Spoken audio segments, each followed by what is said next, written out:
අදගෙන අල්ලා තියෙන්නේ ටොයෝට ඉතිහාසය ලියවිච්ච ලෙජන්ඩ් එකක්. කාර් එන්තූසියස්ටම ෆෝකස් වෙච්ච real wheel drive factory build එකක්. සර්කිට් රේසිං වලට සහ ඩ්‍රිෆ්ටිං වලට 1983 බිහිවෙච්ච වෙපන් එකක් වෙච්ච ටොයෝට කොරොල්ලා AE86 ස්පින්ට ත්‍රීනෝ කායක ගැන. හැබැයි ඉතින් ඇත්තනම් මේක වුණාට මේක ගොඩම්ම ප්‍රසිද්ධ වෙලා තියෙන්නේ හචිරොකෝ කියන නමින්.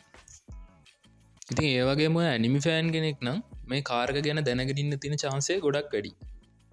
ඒ මොකද කියනවා නම් මේ කායක ප්‍රසිද්ධ වෙන්න, ඒ වගේම මිනිස්සුන්ගේ ආදරය ලබන්න මේ කායකයේ තියෙන ඩ්‍රයිවිං ප්ලෙෂර් එක වගේම ඉනිෂියල් D කියන ඇනිමි එකත් ගොඩක් ලොකු උදව්වක් වෙලා තියෙනවා. ඉතින් මේක ගැන තව ටිකක් විස්තර කරනවා නම් මේ හචිරොකෝ කියන නම එන්නේ මේ ඉනිෂියල් D කියන ඇනිමි එකෙන් තමයි කියලා මම කලින් කිව්වනේ. ඉතින් හචිරොකෝ කියන්නේ ජපනිස් වලින් 86 කියන එකටම තමයි. ඒ වගේම මේ කායක මෙච්චර හයිප් වෙන්නත් මේ ඇනිමි එක ලොකු හේතුවක් වුණා. ඉතින් ඒ වගේම මේකේ තියෙන යුනික් හැන්ඩලින් කැරක්ටරිස්ටිකුත් මේකේ ප්‍රසිද්ධියට සහ මිනිස්සුන්ගේ ආදරය දිනා ගන්න ගොඩක් බලපාලා තියෙනවා. ඉතින් මේ ඉනිෂියල් D කියන ඇනිමි එක ගැන කතා කරද්දි මේ කතාව ගොඩ නැගිලා තියෙන්නේ ටකුමි ෆුජිවරා කියන කොල්ලයි එයාගේ තාත්තගේ AE86 කාර් එක වටේට. ඉතින් මේ කතාවත් පොඩ්ඩක් විස්තර කරනවා නම් මේ ටකුමි කියන්නේ මවුන්ට් අකිනා කන්දේ ටෝෆු ඩිලිවරි කරන සාමාන්‍ය පාසල් ශිෂ්‍යයෙක්. ඉතින් මෙයා අවුරුදු ගාණක් මෙයාගේ තාත්තගේ කාර් එකේ මේ විදිහට ටෝෆු ඩිලිවර් කරපු හින්දා මෙයාත් නොදැනුවත්වම මෙයා කඳු පාරවල් වල ගොඩක්ම දක්ෂ රියදුරෙක් වෙනවා. හැබැයි ඉතින් මෙයාට මේ ස්ට්‍රීට් රේසිං, ස්ට්‍රීට් ඩ්‍රිෆ්ටිං වගේ දේවල් ගැන ලොකු ආසාවක් නම් තිබ්බේ නැහැ.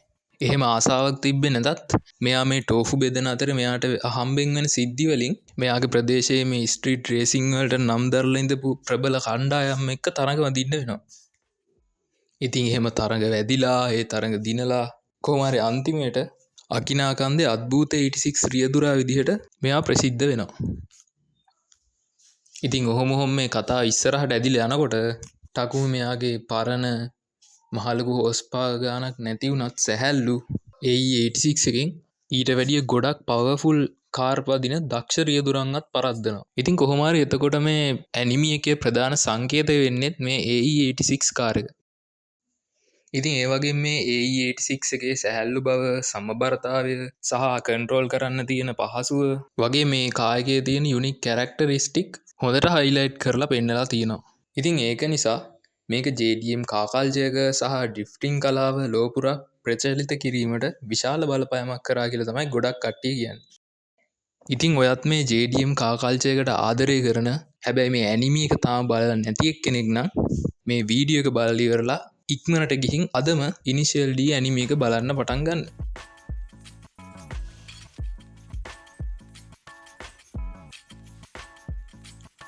හොව් පොඩ්ඩක් කොහොම ඉන්න. දැන් අපි මේකේ ස්පෙක් ගැන පොඩ්ඩක් කතා කරමු. ඉතින් ස්පෙක් ගැන කතා කරද්දි මේකට තියෙන්නේ 4AGEU කියන ටොයෝටාලගේ iconic 1.6 litre natural aspirated double overhead cam 16 valve 4 cylinder EFI high revving engine එකක්. සමහරට මම කියාගෙන ගියපු හින්දා ඔයගොල්ලන්ට තේරෙන්න නැතුව ඇතිනේ. ඒ හින්දා අපි ඒක දැන් පොඩ්ඩක් විස්තර කරලා තේරුම් ගමු. ඉතින් 1.6 ලීටර් කියන්නේ නම් මොකක්ද කියලා ඔයගොල්ලෝ දැන් දන්නවා ඇතිනේ. 1.6 ලීටර් එහෙම නැත්නම් අපිට මේක 1600cc කියලා කියන්නත් පුළුවන්. එතකොට natural aspirated engine එකක් කියන්නේ turbo charger, super charger වගේ මොකුත්ම පාවිච්චි කරන්නේ නැතුව අපි මේ ඉන්න අපි අවට වටපිටාවේ තියෙන වාතය එයා ෆිල්ටරයක් විතරක් කරහා නිකම්ම එන්ජින් එකට ගන්න එන්ජින් වලට. ඉතින් එතකොට මේ ඩබල් ඕවර්හෙඩ් කැම් කියන එකේ තේරුම ඇවිල්ලා ඕවර්හෙඩ් එහෙමත් නැත්නම් හෙඩ් එකේ උඩ කැම් ෂාෆ්ට් දෙකක් කියන එක. එතකොට මේ 16 valve 4 cylinder කියන්නේ හැම සිලින්ඩර් එකම ඉන්ටේක් පැත්තට වැල් දෙකකුයි එක්සෝස් පැත්තට වැල් දෙකකුයි විදිහට වැල් 4 ගානේ තියෙන එන්ජින් එකකට. ඉතින් මේ වගේ මං කියවනේ මේ එන්ජින් එක EFI එන්ජින් එකක් කියලා. ඉතින් එතකොට EFI එන්ජිනයක් කියන්නේ ඉලෙක්ට්‍රොනික් ෆියල් ඉන්ජෙක්ෂන් එන්ජින එකට. ඉතින් මේකෙදි වෙන දේ සරලව කියනවා නම් මේකෙදි වෙන්නේ ඉලෙක්ට්‍රොනික් පද්ධතියක් කරහා තමයි මේ එන්ජින් එකට ෆියල් එහෙමත් නැත්නම් ඉන්ධන ලබා දෙන්නේ. එතකොට ඔයාලට මතකද මම කිව්වා මේක හයි රෙවින් එන්ජින් එකක් කියලා. ඉතින් ඇත්තටම මොකද්ද මේ හයි රෙවින් එන්ජින් එකක් කියන්නේ? ඒක මෙහෙමයි. අපි සාමාන්‍ය එන්ජින් එකක් ගත්තාම ගොඩක් දුරට මේක රේස් වෙන්නේ RPM 6000 7000 අතර ගානකට. එතකොට අපි මේ අද කතා කරන Toyota-ලගේ 4AGEU කියන එන්ජින් එක RPM 7500ත් 8000ත් අතර උපරිම RPM එකට රේස් කරන්න පුළුවන්. හැබැයි ඉතින් මේක බයික් එක එන්ජින් එකක් එක්ක වගේ ගද්දි නම් ගොඩක්ම පොඩි ගානක්. ඒත් ඉතින් මේක කාර් එක එන්ජින් එකක් හින්දා අපිට මේක බයික් එක එන්ජින් එකක් එක්ක කම්පෙයාර් කරන්න බෑ.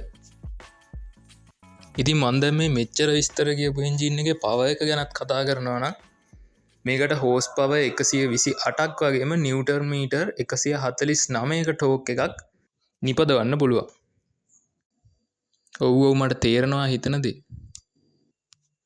හෝස් පවර් 128කින් ඔය කියන තරම් දෙයක් කරන්න පුළුවන්ද කියලා හිතුවේ.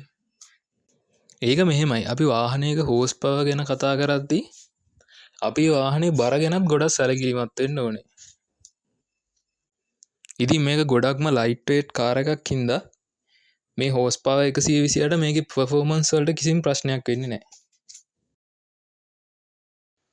ඉතින් එහෙනම් අදට AE86 කතාව අපි මෙතනින් ඉවර කරමු. ඉතින් ඔයා මේ වීඩියෝ එකට කැමති වුණා නම් අනිවාර්යෙන් මේකට ලයික් එකකුත් දාලා ඉස්සරහට මේ වගේ තව ගේන්න ඕන වීඩියෝ ගැන ඔයාට අයිඩියා එකක් තියෙනවා නම් ඒවා ගැනත් කමෙන්ට් එකක් දාලා මට කියන්න.